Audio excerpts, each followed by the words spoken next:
बोलो सियावर रामचंद्र भगवान की रामलीला देखने पधारे आप सभी दर्शकों का हार्दिक स्वागत है। राम कसम ज्योति, तुमसे पहले जो सीता बनती थी ना, वो इतनी भिन्नोट नहीं थी। तुम तो बड़ी कमाल की चीज हो। उफ, ये अदा। राम का कैरेक्टर कर रहे हो, कैरेक्टर में रहो, अपना कैरेक्टर मत दिखाओ। हाय जान लेवा, ओ जान लेवा। हमसे बच के इनकी शरण में आई हो।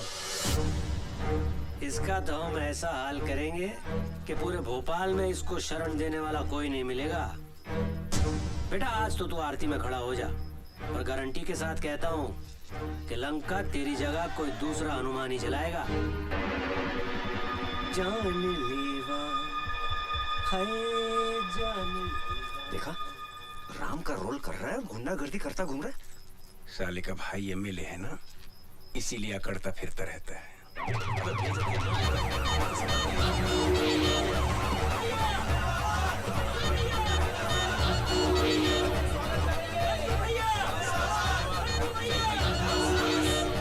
हमारे आज के मुख्य अतिथि एमएलए श्री मंकू त्रिपाठी जी पधार चुके हैं। जोरदार तालियों से स्वागत करिए।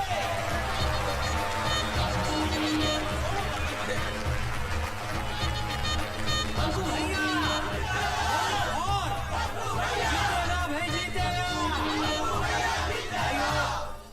और बहनों, आप सब लोगों ने मंकू भैया को 2 बार एमएलए बनाया है, और इन 10 सालों में इन्होंने शहर में 2 नए शमशान घाट और एक कब्रिस्तान बनवाया और एक नई जेल बनवाई। तालियां! इसलिए इस बार भी आप सब लोगों से निवेदन है कि भारी मतों से मंकू भैया को ही जिताएं। मंकू भैया! अब मैं आज के हमारे मुख्य अतिथि मंकू त्रिपाठी जी से अनुरोध करूंगा कि सभी कलाकारों का तिलक करके स्वागत करें। बढ़िया। जियो मुन्ना।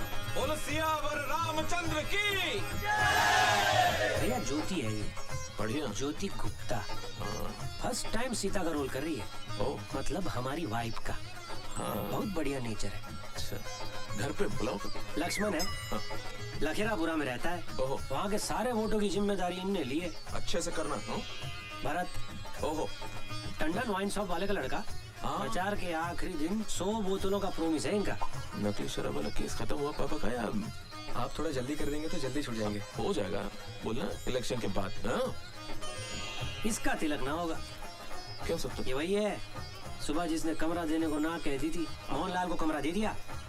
कोई बात नहीं सत्तू, कोई बात नहीं। क्या है ना, हर चीज का एक टाइम, एक वक्त होता है ना। क्या है, इधर अगर हनुमान जी का तिलक नहीं किया तो हनुमान जी के सारे वोट कट जाएंगे। क्या कह रहे हो? रही बात कमरे की, कहाँ दौड़ा जा रहा है? बात में निपट लेंगे। बोलो पवन सूत हनुमान की।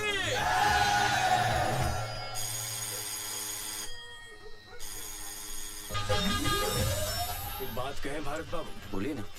ये कोर्ट कचहरी का चक्कर शरीफों के लिए नहीं है। कुछ भी करके तुरंत इस मामले को रफा दफा कीजिए, नहीं तो एक पंखे के लिए 10 सालों तक अदालत के चक्कर लगाते रहेंगे। दुबे जी, आप तो वकील हैं, कुछ तो मदद कीजिए ना हमारी। वकील है नहीं थे।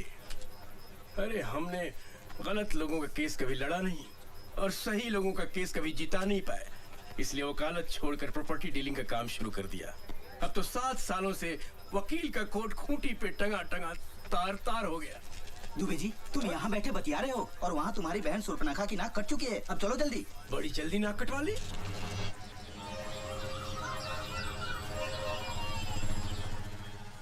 निशा, मैं कोर्ट जा रहा हूँ, स्कूल छोड़ते हुए चला जाऊंगा। मुझे स्कूल छोड़ोगे तो उस कॉल सेंटर को कौन छोड़ेगा? अरे आज भी नहीं आया गवा। क्या बात कर रहे हैं? यार 100 रुपए का पंखा है तुम्हारा यार, हमारा तो कुछ नहीं। अपना टाइम खराब कर रहे हो आप। अब साली 15 दिन बाद की डेट पड़ेगी, 15 दिन जेल में बैठे रहना पड़ेगा मुझे। अच्छा, वकील कौन सा आपका? वकील? उसकी क्या जरूरत है? अरे भाई, जैसे बैंक में कैशियर की जरूरत होती है ना, कोर्ट में वकील की जरूरत होती है भाई साहब। क्यों जी? चलो ठीक है, उमेश पांडे यहाँ के सरकारी वकील हैं, दोस्त हैं अपने। अम्मा झूठ ना बुलवाए, इस धंधे में एक ही चीज कमाई है जी, इज्जत। टाल नहीं सकता बात अपनी। हाँ जी, उससे सेटिंग करवा देंगे, बस एक बढ़िया सा मोबाइल दे देना। हाँ जी, हाँ जी। ईमानदार आदमी रिश्वत नहीं लेता। पर हवाला साहब, मोबाइल भी तो एक किस्म का रिश्वत। भारत बाबू, वो तो गिफ्ट है, प्रेम और सद्भावना की भेंट। अच्छा भैया, आप जाके गवाह का इंतजाम करो, कुछ ले दे के खत्म करो ना बात। अरे बच्चों, गुलकंदी मिला था तुमको यार, है? एक नंबर का बदमाश है, हथकड़ी हाथ अगड़ गए मेरे यार। अरे भैया, तो वही मेरे पीछे पड़ा हुआ था कि गवाह बना लो मुझे। बहुत कमीना है, ऐसे नहीं आएगा।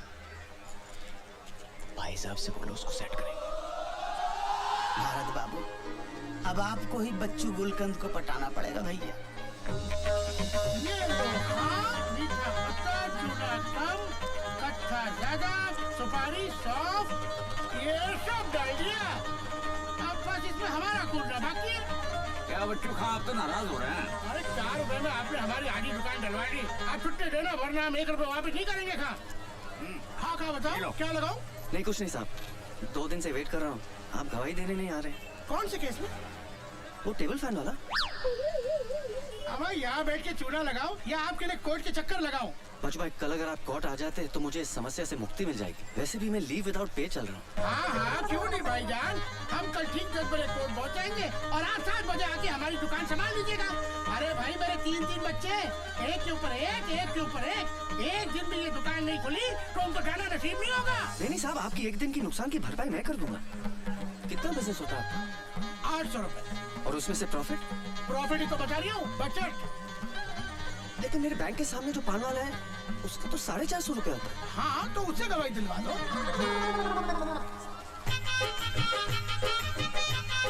ये लीजिए। भाईजान, कसम कच्चे चूने की बात पेश होगी नहीं है, मैं आपकी तकलीफ समझ रही हूँ। दरअसल बात ये है कि एक दिन अगर ये दुकान बंद रही तो 20-25 जो कस्टमर आते हैं वो तो नहीं आएंगे, और 10-12 जो नए बनने हैं वो भी टूट गए।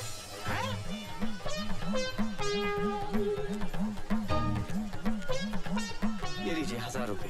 कसम से आपकी शक्ल देख के ले रही हूँ, वरना किसी खा के लिए ये दुकान बंद ना करो। ये लीजिए गिलोरी, पूरे 1000 रुपए की है। पूरे भोपाल में किसी ने इतनी महंगी गिलोरी नहीं खाई होगी। हाँ खा, तो कल मिलते हैं बीके बिहारी के सामने। बीके बिहारी? अरे आपका केस उसी के कोर्ट में है। हाँ जी। सेवा की जाती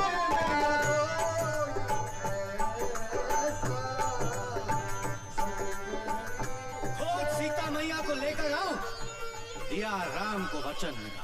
सोच सीता की अवस्था, हृदय भर आता है, एक पल भी उसके बगैर कट नहीं पाता है। प्रभु, धरती पाताल हो या अंबर, सबकी थाह लगाऊंगा।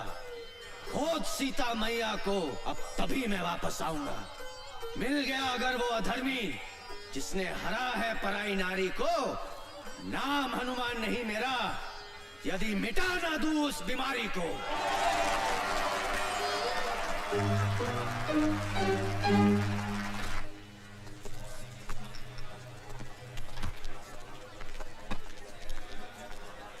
भारत बाबू, आज आपका काम हो जाए।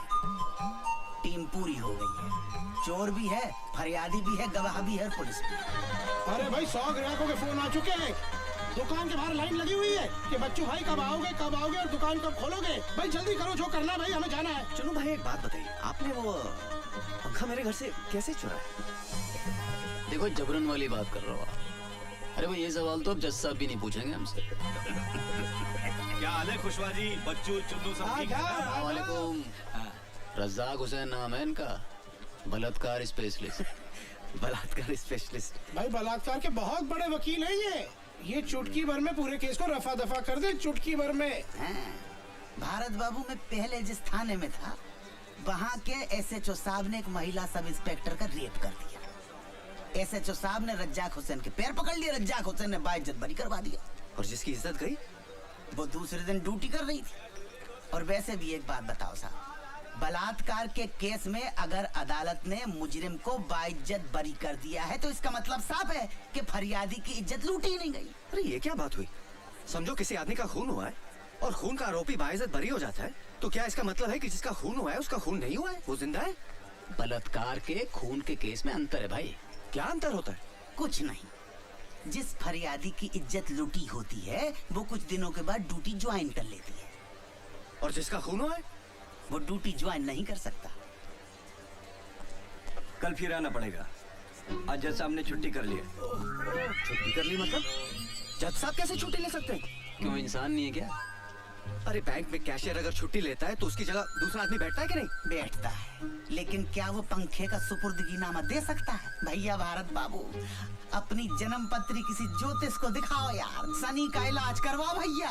आपके चक्कर में हम लोग भी भागे भागे फिर रहे हैं। अरे भाई ये सब छोड़ो, क्या मतलब? इसका मतलब है कि बच्चू गुलकंद तो कल फिर आना पड़ेगा। आपकी गवाही कहाँ हुई है? अरे भाई गवाही नहीं हुई, पर हमारी दुकान तो बंद हो गई ना आज। अरे भाई ऐसा थोड़ी ना होता है भाई, हमारा घाटा हो गया भी। आप शांत हो जाइए। कल के, अरे कमाल है यार, कल के पैसे भी दीजिए। हमारे में कुछ रहा ही नहीं। भैया दे तो रहे हैं यार, देखो। निकालो, चलो लाओ, हमारे ये लो 200 रख लो। क्या के लिए? देखो भारत बाबू, आप बैंक में कैशियर का काम करते हो, मैनेजर का काम करते तो शायद ये डिस्काउंट नहीं देता। अच्छा भारत बाबू मैं चलता हूँ, कल फिर मिलेंगे। जी मैं कैंटीन का पेमेंट करके आ रहा हूँ।